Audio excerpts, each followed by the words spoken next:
Allez, c'est le moment de retrouver toute l'équipe de C'est votre tour. Elle est toujours dans le Haut-Doubs, cette fois du côté du lac Saint-Point à Port-Iti. Ce midi, il est toujours question de sécheresse et de ses conséquences. Franck Ménestré va nous expliquer pourquoi tout simplement il a choisi le lac Saint-Point. Bonjour à vous.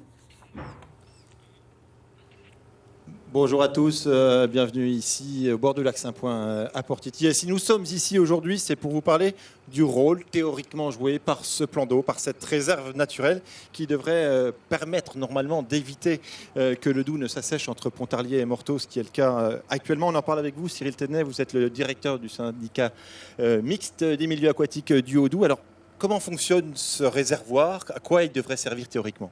Alors comme vous l'avez justement dit, c'est un lac naturel à l'origine, donc il subit des variations de niveau naturelles en fonction de la période de l'année. Le fait est, c'est qu'il y a un barrage qui a été construit il y a déjà un certain nombre d'années, voire au siècle dernier à la sortie du lac, qui permet dans une certaine mesure de faire des variations du niveau d'eau. Donc on est censé respecter tout au long de l'année, en fonction des périodes, certains niveaux d'eau. En hiver, plutôt un niveau bas. Au printemps et en été, on essaye de maintenir un niveau pour avoir une réserve justement pour satisfaire tous les usages du lac, notamment un soutien du niveau du débit du Doubs à l'aval, une ressource en eau pour l'eau potable évidemment. Et puis ensuite, à l'automne, le lac baisse naturellement et ensuite il remonte gentiment en hiver. Alors, visiblement, cet été, il y a quelque chose qui n'a pas fonctionné puisqu'on est dans la situation qu'on connaît et qu'on évoque depuis le début de semaine avec près de 15 km de Doubs complètement à sec. Alors, on est face à une année quand même très particulière, à la fois sur le plan de la sécheresse, une sécheresse qui s'est prolongée et qui se prolonge encore. Ça, c'est le premier point. Ensuite, nous, ce qu'on a pu constater, c'est que sur le secteur du Doubs en question, très certainement, il y a des failles plus importantes que les années précédentes qui se sont révélées. Et donc, le Doubs se perd complètement pour ressortir dans la Loue. Donc, on est face à ça. Et puis, il faut aussi dire qu'on a un barrage qui n'est pas non plus dans un état fabuleux pour assurer ce soutien d'étiage.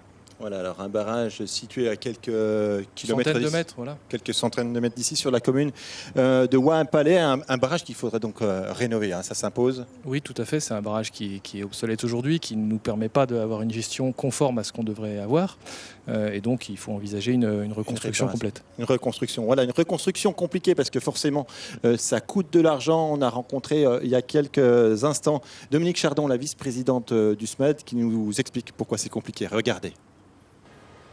Dominique, dans les choses qui n'ont pas bien fonctionné cet été, il y a notamment ce barrage de Ouaim-Palais. Son état laisse à désirer. Pourquoi on est dans cette situation-là? Qu'est-ce qu'il faudrait faire? Parce que le barrage est fuyard. On sait qu'il y a des pertes plus importantes que celles qu'on veut bien laisser de 20 cm. Il est en mauvais état. Oui. Voilà, c'est en mauvais état. C'est géré très artisanalement. Chaque jour, il faut venir. Il n'y a rien qui permet d'automatiser pour le moment. Et je pense qu'on ne pourra pas faire l'économie de ce 1,5 million que coûterait un barrage neuf, quoi. Alors 1,5 million, ça représente beaucoup d'argent. Pour l'instant, l'État n'est pas pressé a priori? L'État, non, il semble remettre toujours à plus tard l'investissement, mais je pense que là, on est arrivé en limite du processus et qu'il faudra passer à la phase après, quoi. Faut qu'on se lance. Alors, les conséquences, notamment, on l'a vu, c'est l'assèchement. C'est une des raisons évoquées pour l'assèchement du Doubs entre Pontarlier et Morteau, avec des conséquences, déjà 6 communes sur les rives du Doubs qui sont sans eau potable.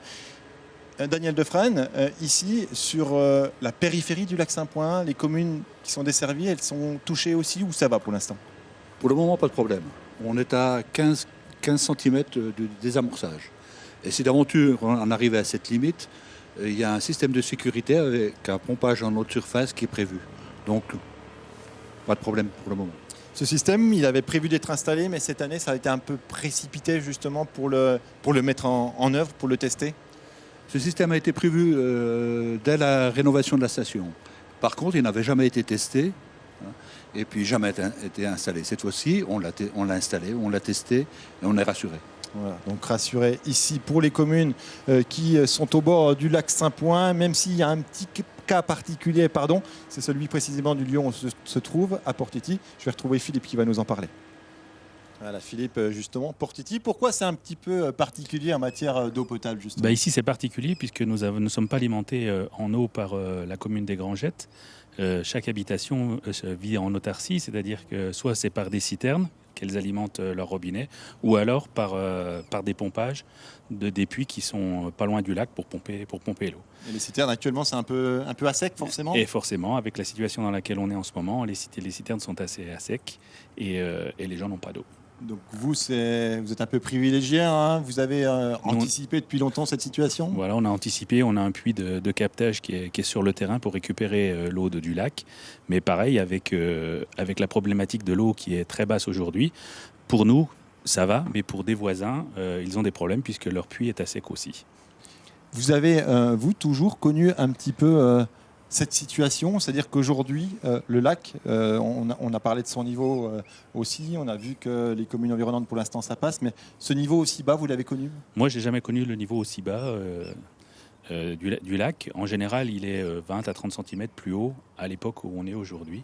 Il devrait être 20 à 30 cm plus haut. Quand vous entendez les spécialistes dire, voilà, il y a notamment une des raisons, c'est le barrage en aval qui n'est pas en état. Comment vous voyez, vous, l'avenir, les semaines qui viennent, voire les années qui viennent?